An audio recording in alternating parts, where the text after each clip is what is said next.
Welcome to Franchise Marketing Radio, brought to you by SEO Samba. Comprehensive high-performing marketing solutions for mature and emerging franchise brands. To supercharge your franchise marketing, go to SEOSamba.com. That's SEOSAMBA.com. Welcome to Franchise Marketing Radio. Stone Payton Lee Cantor here with you, broadcasting over the Business Radio X network. And this episode is brought to you in part by the Business Radio X Studio Partner Program, helping franchisees dominate their local market. To learn more about serving your market and growing your business, go to mybrxstudio.com. Lee, this is going to be a fantastic segment. Please join me in welcoming to the broadcast CEO with Eggs Up Grill, Mr. Ricky Richardson. Good afternoon, sir. Good afternoon. Thanks for inviting me. Well, Ricky, before we get too far into things, tell us about Eggs Up Grill. How'd that come about and what's your involvement? You bet. Eggs Up Grill was founded in the mid-'90s, 1997 to be specific, in Pawleys Island, South Carolina. Founder Chris Godress focused on a breakfast, brunch, and lunch experience.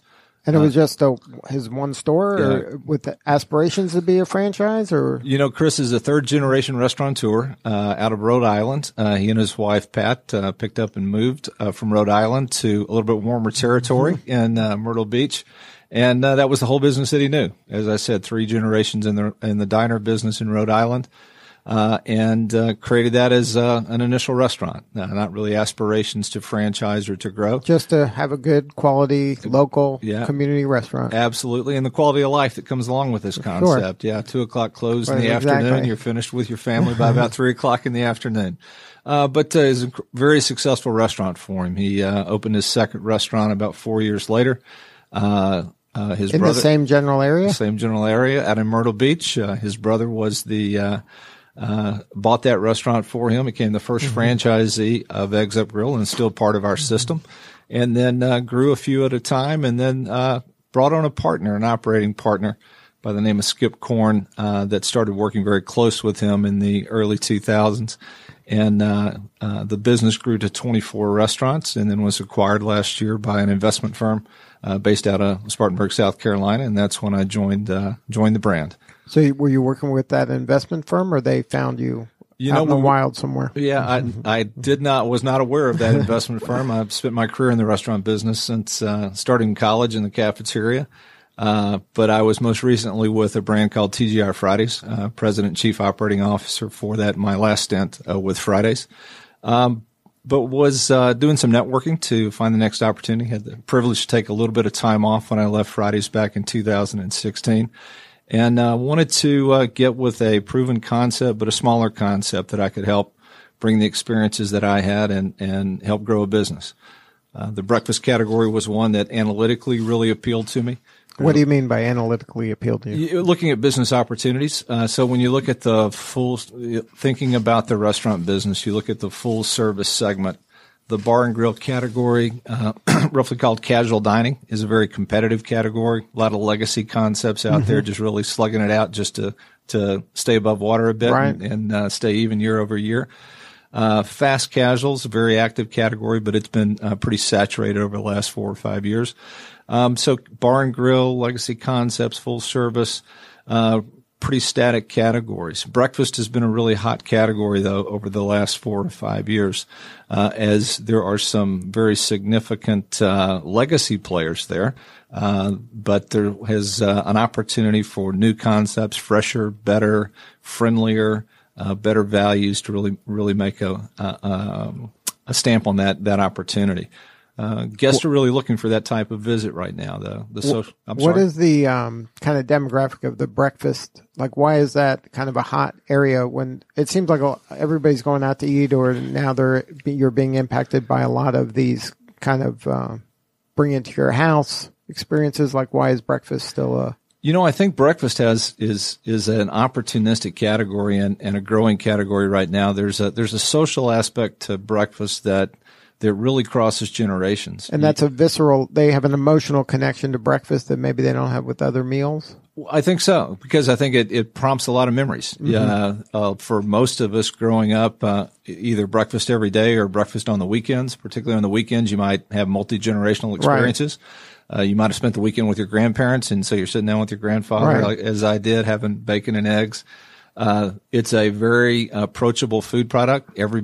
Most everybody loves bacon, eggs, and there's a little bit of indulgence to that: bacon, eggs, pancakes, waffles.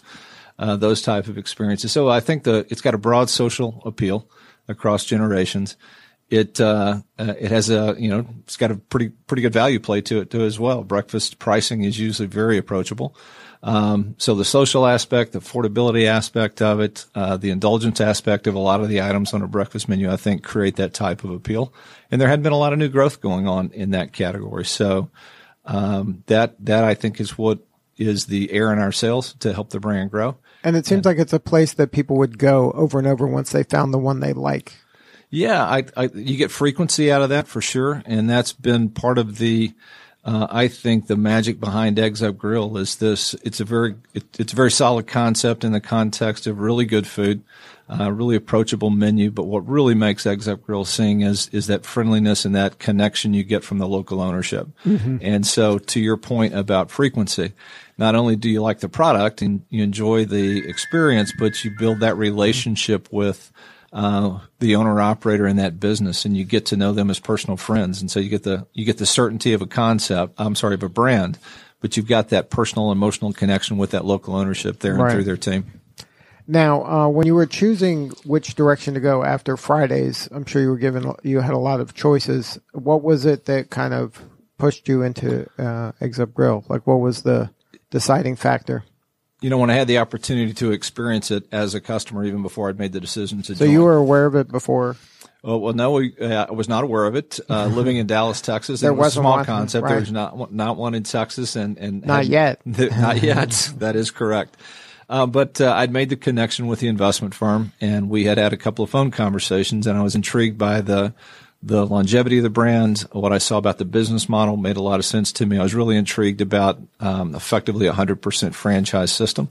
I've had a lot of experience supporting and helping franchisees be successful. In fact, I had a short 3-year stint myself as an operating partner in a franchise system. So that part of the world, that part of the business model, I was very familiar with and have always enjoyed that part. So on paper and in the conversations, it looked really good. But what really hooked me was my first few visits in the Greenville, South Carolina market, where there are 7 restaurants now. There were 5 at that time.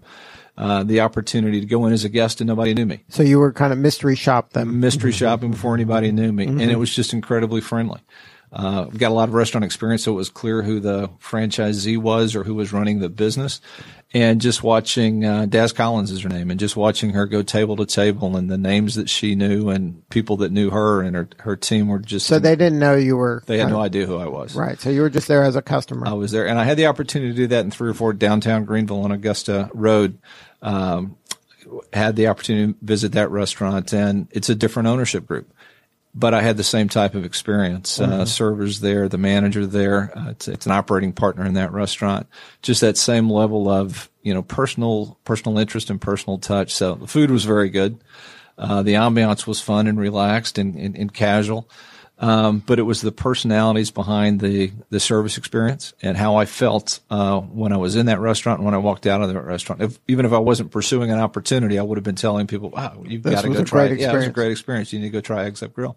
And then, if that wasn't there, would that have been a knockout? Like you would have said, it would have been a different level of diligence to make sure it was the right fit. Like, could you fix that and make that a memorable experience? Absolutely, right? Because that's what I was looking for. Is that next opportunity? It's a small concept I could bring some broad level of experience to and be successful in helping them grow. But did they have the right formula in place? Right. Are we just fixing things on the margin to make it better and faster? Or are we just fixing, or is it a turnaround type situation? Right. That wasn't one that on the top of my list looking for a turnaround situation. So now, what's your superpower? What are you bringing to the table for them?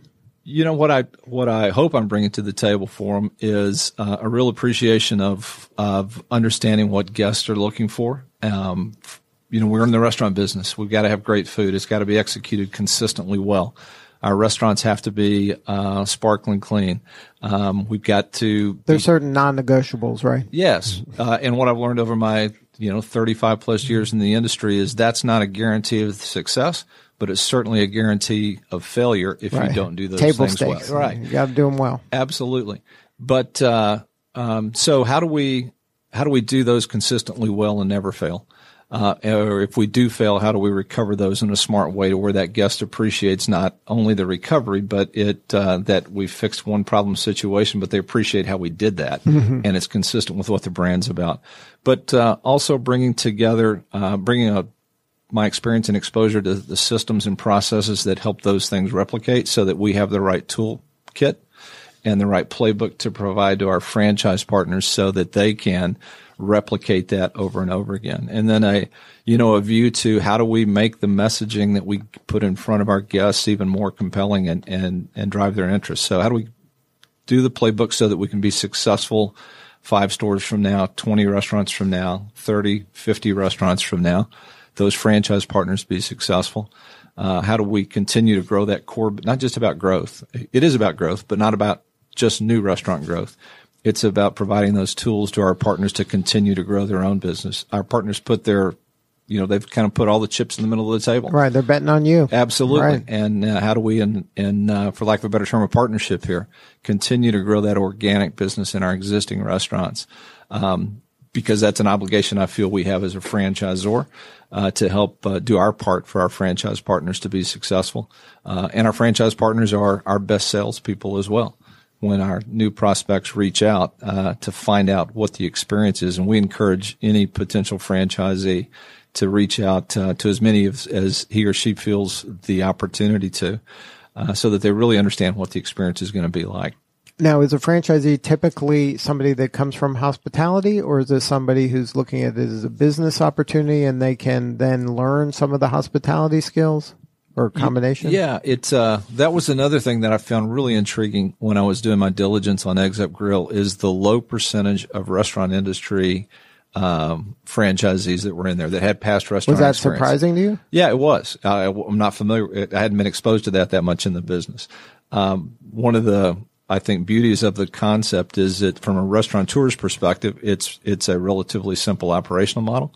And we have a number of our franchise partners that don't have the depth of experience that some do, but have learned it very quickly and been very successful with it. And that's a key focus or filter for us as we make decisions, to not only is it right for the guest, is it financially profitable for our business to do a new initiative or new product, a new process in a way, but can we execute it consistently across all the restaurants? And that critical lens of understanding what our capabilities are is one of the smart filters we use to make decisions.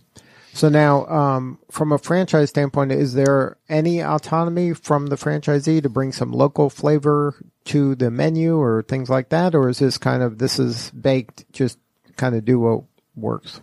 Right now we have a standard menu, but what we have introduced over the last 18 months is I feel a very collaborative process, and a tactical example, we've activated a franchise advisory council. There wasn't one in the past? There was a formal organization behind that. It didn't meet with a lot of frequency. So we met so often in my first year here that I had a terrific franchise partner that said, I didn't sign up for this many conversations, so would you find somebody to replace me? But to your question about consistency across the restaurants, I believe it's really important that there are consistent experiences. That's what a brand is about. But we have involved our franchise partners to help us assess what's working and not working on our menu offer or our procedures or our tools that we're providing. And in the case of the menu, very collaborative approach of what are your ideas? What do you see on the menu that's working and not working that we can improve? We're just in the process first week in November, of rolling out across 6 of our existing restaurants another round of new test products, and we'll take franchise partner feedback as we make the decisions on whether or not we expand those across the system. And then you have certain franchisees that are that kind of beta test, or does that rotate? Well, we have in the time period that we've been there, we have leveraged that with our franchise advisory council. Those 6 franchisees represent about a dozen. They raise their hand and say, okay, sure, look, you can do this here. Who'd like to participate in this? And we did that with our new POS system that we introduced last year. We've done it with new training programs that we've been formalizing where things were a little bit more ad hoc in the past. We've spent a lot of time and energy in documenting what the brand is about, what the soul and the DNA of the brand is about, to make sure that we can continue to be successful as we grow. So we have used our franchise partners as test environments for those to make sure we're getting it right. So now, when you're going to market, you mentioned that the best ones, I guess, are really immersed in the community and serving the community and have that kind of mentality. How do you handle the marketing? Is there marketing kind of branding from corporate, and then the local boots on the ground are kind of have autonomy to go, or you have best practices? Hey, plug into the high schools, or you have certain kind of.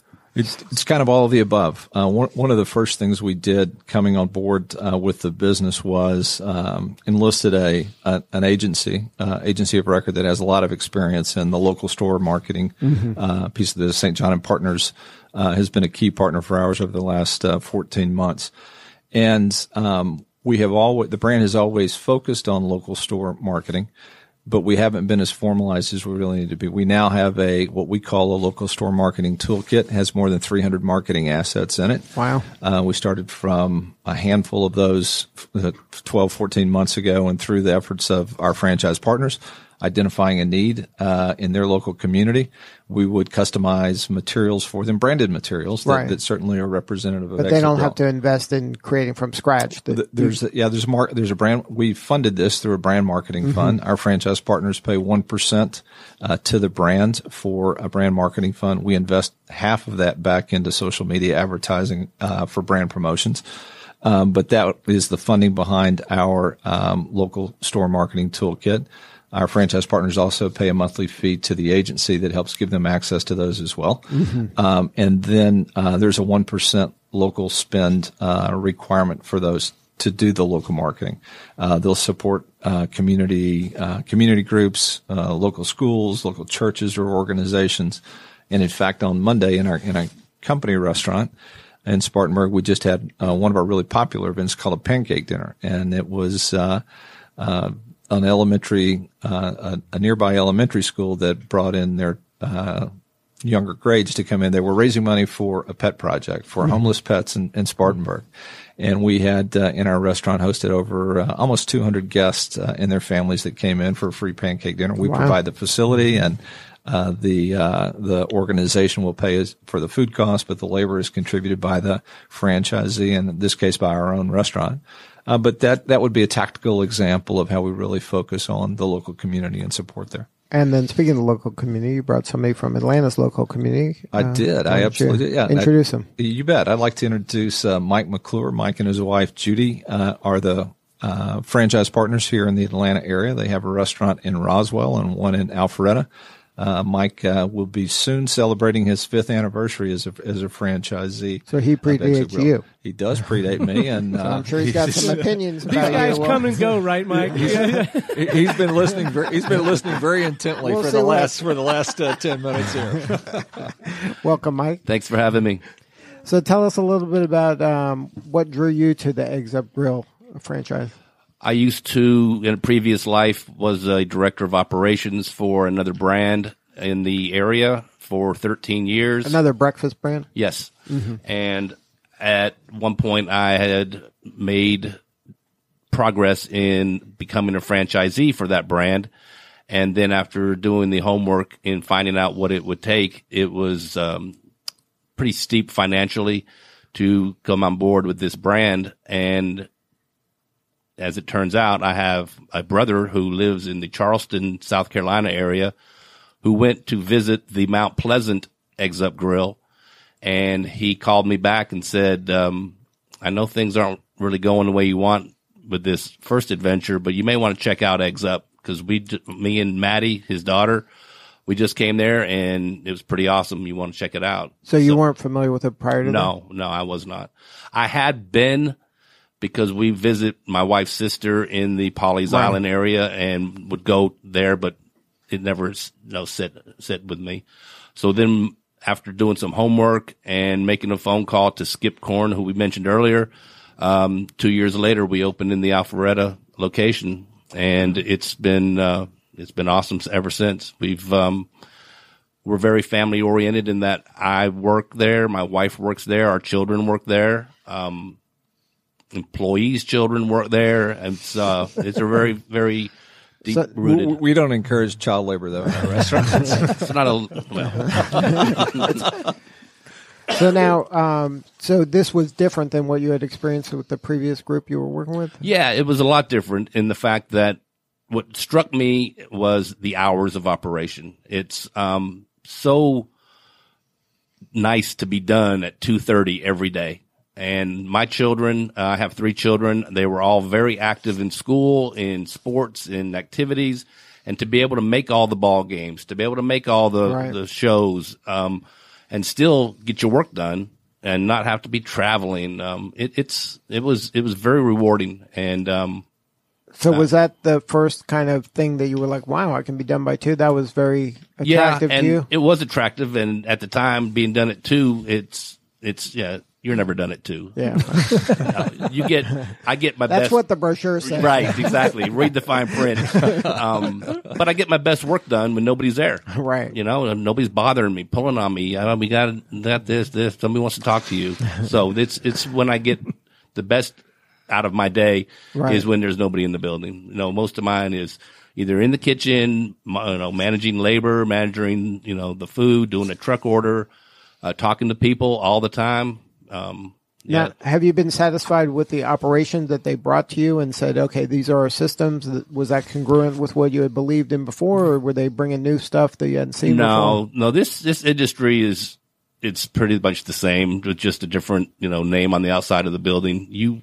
It's all about the people. If you don't give them good service with a quality product, it doesn't matter what the name says. And it all starts from there. That's the, brass tacks of it all. You better be smiling and putting out your best effort, or, they're not coming back. They have too many choices out there that they can go to and spend their money.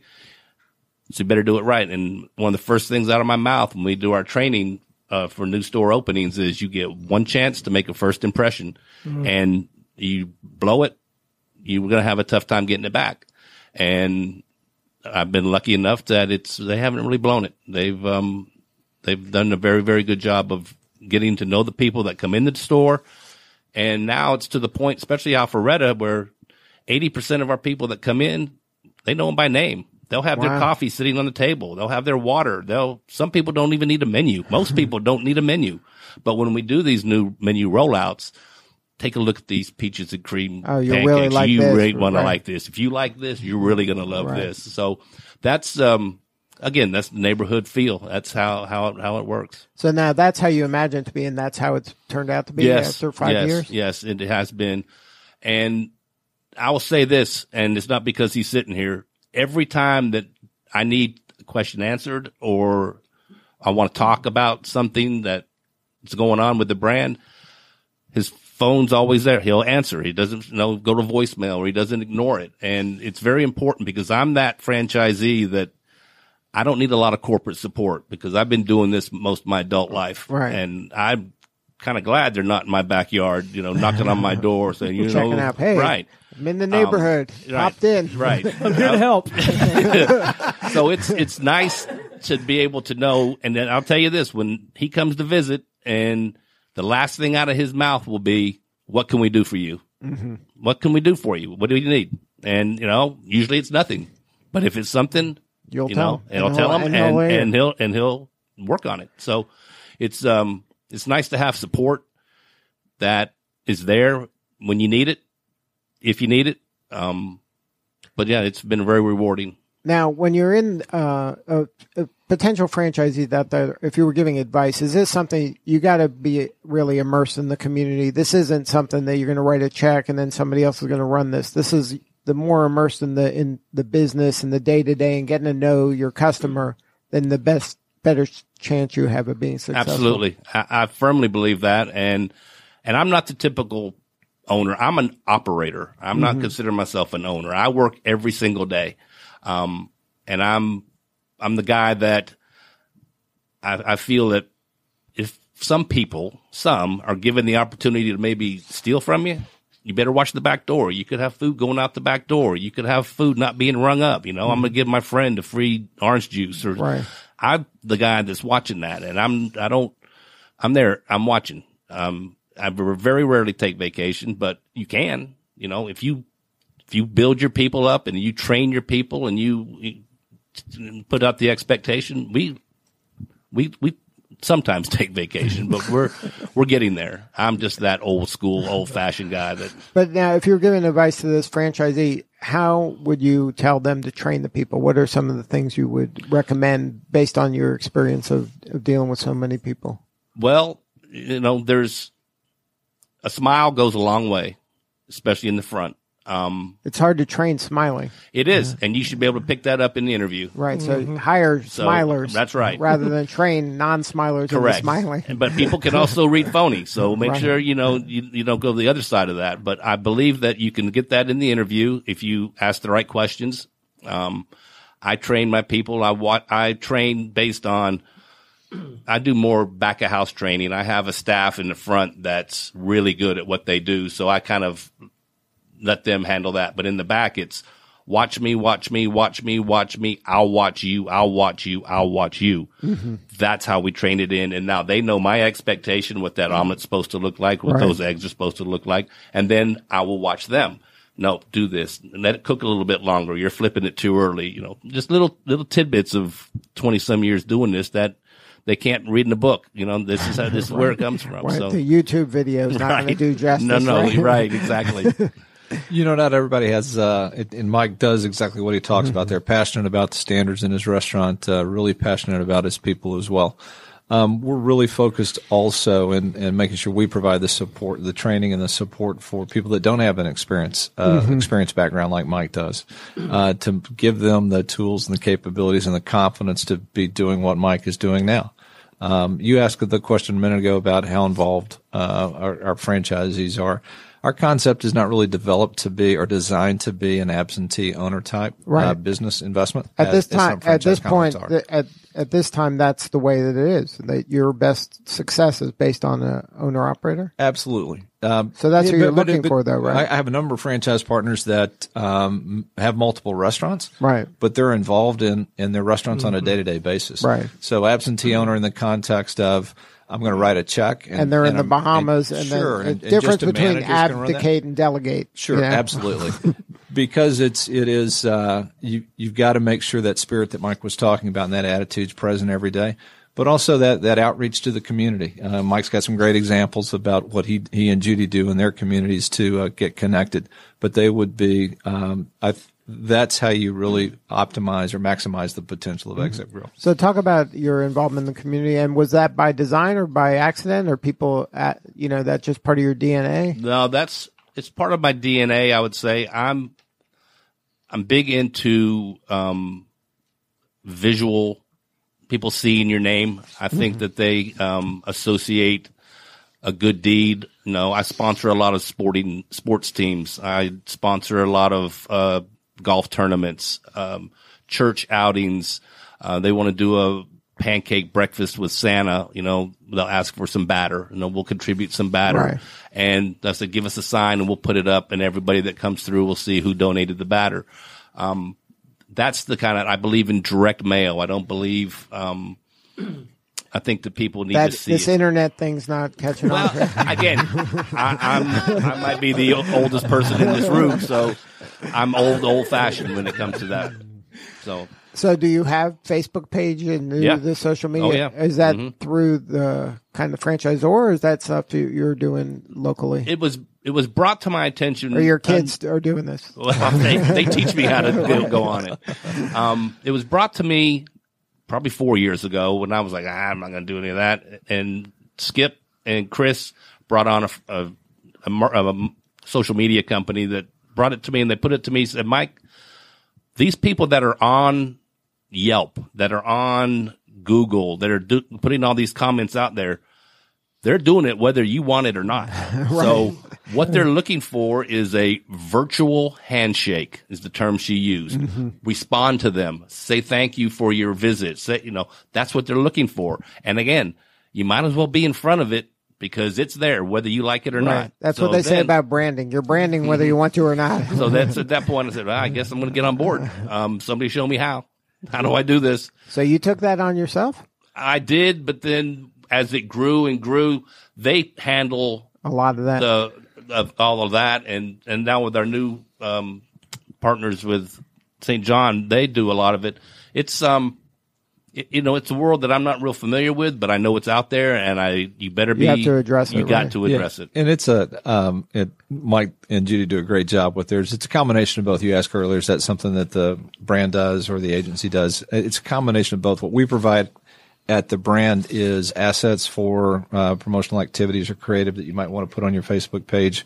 We help new franchisees that may not be familiar with it get their Facebook pages set up. We're very active on Instagram, both so all the different multimedia channels or social media channels we have a presence on. We provide so it's a combination of brand activation and local franchise partners doing their own pages as well, and we provide access for those. Mike was also referencing the guest comments that we get back through social media platforms, and right, like those review sites. That's absolutely. We're running about 1,000 a month that we receive on Eggs Up Grill, so it's very active for us on there. We're running about a 4.5, 4.6 average score across the system. That was another thing with the long tenure I have in the industry. When I saw that about Eggs Up Grill, that's good. It's really good ratings, and it's very consistent across the restaurants. And I think is a real endorser of the difference that Mike was talking about earlier, the smiles on faces, how we make people feel inside the restaurant, just not what are the tactical products we provide to them.